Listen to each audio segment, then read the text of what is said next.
Saya sudah mengingatkan bahwa di dalam Undang-Undang 10 dalam Undang-Undang 11 2000 Undang-Undang 12 2011 itu tata cara atau cara atau mekanisme pembentukan peraturan perundang-undangan dengan mengambil alih atau mengadopsi Omnibus Law yang berlaku di Kanada dan Amerika Serikat itu belum dikenal sama sekali. Nah, sehingga kalau nanti kita membentuk satu undang-undang mengikuti cara ini, itu bisa-bisa dibatalkan oleh Mahkamah Konstitusi. Dan itu saya kira jejak digital itu masih bisa di-search di internet. Lebih setahun yang lalu saya berbicara seperti itu.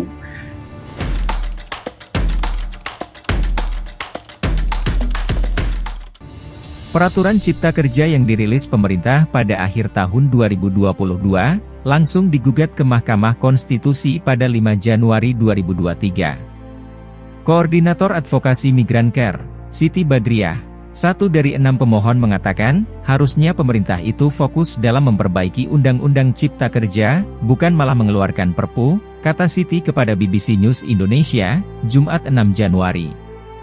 Jika permohonan mereka dikabulkan MK, Siti masih bisa mendapatkan kesempatan untuk memberikan masukan dalam menyusun UU Ciptaker. Dipanggil Bapak Presiden dan diminta untuk mengumumkan terkait penetapan pemerintah untuk Perpu tentang Cipta Kerja. Dan hari ini telah diterbitkan Perpu nomor 2 tahun 2022 dan tertanggal 30 Desember 2022. Pertimbangannya adalah pertama, kebutuhan mendesak.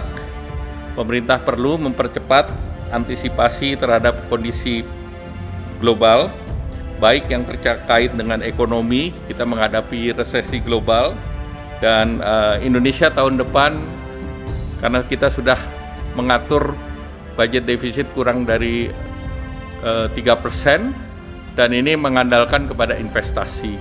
Jadi tahun depan investasi kita ditargetkan 1.200 triliun. Oleh karena itu, ini menjadi penting kepastian hukum untuk diadakan, sehingga tentunya dengan keluarnya Perpu nomor 2 tahun 2022 ini diharapkan kepastian hukum bisa terisi. Mantan Ketua Mahkamah Konstitusi Jimli Asidiki menilai, sikap Presiden Jokowi adalah contoh pemerintahan yang seolah berada di atas hukum.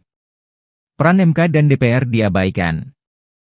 Ini bukan contoh rule of law yang baik, tapi jadi contoh rule by law yang kasar dan sombong, kata Jimli dalam keterangan pers yang dikutip Kompas.com, Rabu, 4 Januari 2023. Kalau ada sarjana hukum yang ngotot memberi pembenaran pada Perpu Cipta Kerja ini, maka tidak sulit baginya untuk memberi pembenaran untuk terbitnya Perpu Penundaan Pemilu dan perpanjangan masa jabatan, kritik Jimli. Ini lucu sih sebenarnya. Kenapa? Karena yang harusnya dibenahi itu Undang-Undang Cipta Kerjanya, bukan aturan lain.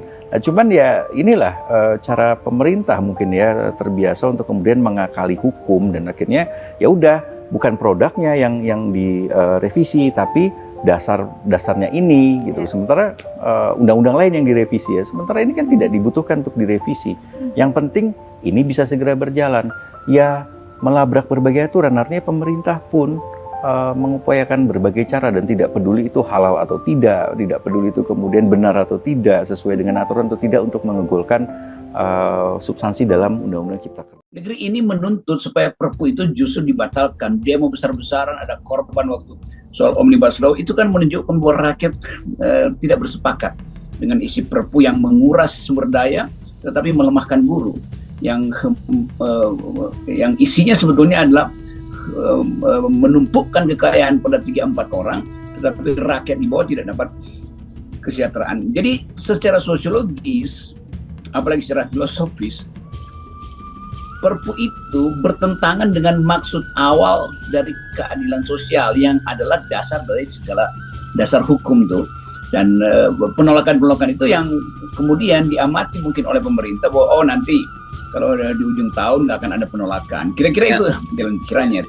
Tetapi lebih dari itu, siasat-siasat semacam ini bukan baru sekali ini aja tuh. berkali-kali Presiden Jokowi mengeluarkan aturan yang sebetulnya dari awal sudah ditolak secara halus, misalnya oleh para ahli hukum tata negara.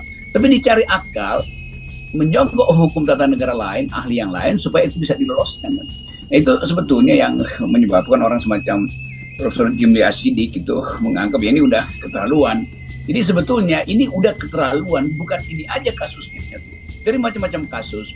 Kasus pertama, penunjukan kepala daerah itu udah melanggar kedaulatan rakyat, melanggar pasal 2 ayat 1, pasal 1 ayat 2, bahwa kedaulatan ada di tangan rakyat, bukan di tangan presiden, terus suka-sukanya ngangkat pejabat tanpa pemilu di daerah.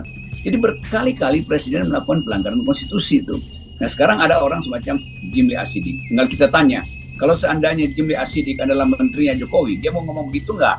Sama seperti Pak Mahfud katakan, kalau dia di luar kekuasaan, dia akan pro gerakan buruh, dia akan pro gerakan penolakan Perpu itu. Sekarang Pak Jimli ada di luar tuh, maka harusnya konsisten bahwa Mahfud juga sebetulnya kan sama, datang dari institusi yang sama di Mahkamah Konstitusi. Mestinya Mahfud keluar, datang bersama-sama Jumhur Hidayat dan beberapa tokoh LSM yang masyarakat sipil yang berupaya mengingatkan pemerintah tuh di depan DPR nanti jam 11 mereka akan ada di situ. Datang aja Pak Mahfud supaya beritahu bahwa dia masih punya elemen keadilan, dia masih punya elemen akademis itu. Itu intinya tuh. Jadi sekali lagi persoalan-persoalan, tumpukan persoalan ini akhirnya disodorkan oleh sejarah untuk diputuskan secara moral, bukan secara politik, bukan secara etis. Tentu Mahfud MD secara moral tahu bahwa ini salah. Kenapa dia masih berpihak di situ tuh? Pak Jimli tentu secara moral tahu ini salah, maka dia lakukan gugatan. Kan itu yang kita inginkan. Jadi boleh kita bikin perdebatan tentang status Perpu di dalam sistem hukum kita. Tetapi intinya Perpu itu dinyatakan oleh Mahkamah Konstitusi sebagai cacat di dalam proses pembuatan. Tidak ada partisipasi yang bermakna, meaningful participation nggak ada. Dan itu intinya di situ, tidak ada partisipasi bermakna, artinya itu barang busuk.